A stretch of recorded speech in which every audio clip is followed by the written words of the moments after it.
अस्सलामु अलैकुम वरहमतुल्लाहि वबरकातुहू। सामिन किराम, हमारी ख़बर का उन्वान है वसीम रिज़वी की एक और बकवास। दरअसल ये एक अच्छी बात है कि वसीम रिज़वी के समाज ने ही उसको मुर्तद करार दे दिया है। चुनांचे शिया समाज के नामवर आलिम दीन मौलाना कल्ब जवाद ने बहुत साफ लफ्ज़ों में कुछ दिन पहले फ़ैसला दिया था कि वसीम रिज़वी मुर्तद है, उसका मोमिनीन से कोई लेना देना नहीं है। नई उसकी वीडियो आई है जो हम आपको पेश कर रहे हैं। इससे आप अंदाज़ा लगा सकते हैं कि मुस्लिम तंजीमों को कानून के दायरे में रहकर किस तरह का लाए अमल तैयार करना चाहिए। ये वो पहला कुरान मजीद है, असली कुरान मजीद जो मैंने लिखा है, सही किया है।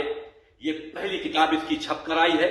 इसको हम मुस्लिम मसल्ला बोर्ड के अध्यक्ष को भेज रहे हैं कि इसको पढ़े और इसका अध्ययन करें कि इनमें से जो हमने 26 आयतों को निकाला है उससे इसमें क्या फर्क पड़ गया, और जो हमने इसके सूरे ठीक किए हैं जो पहले कुरान मजीद में क्रम वाइज सही नहीं थे, जिनको पहले खलीफा अबू बकर, दूसरे खलीफा उमर और तीसरे खलीफा उस्मान ने अल्लाह की आयतों को कलेक्ट करके किताबी शक्ल में बनाया था ताकि वो दूसरे गैर मुसलमानों मुल्क पर हमला कर सके, वहां कत्लेआम कर सके, उनकी इबादत गाहों को तोड़ सके और वहां लूट कर सके, और बाद में ये कह सके कि ये तो हमारे कुरान मजीद में लिखा था।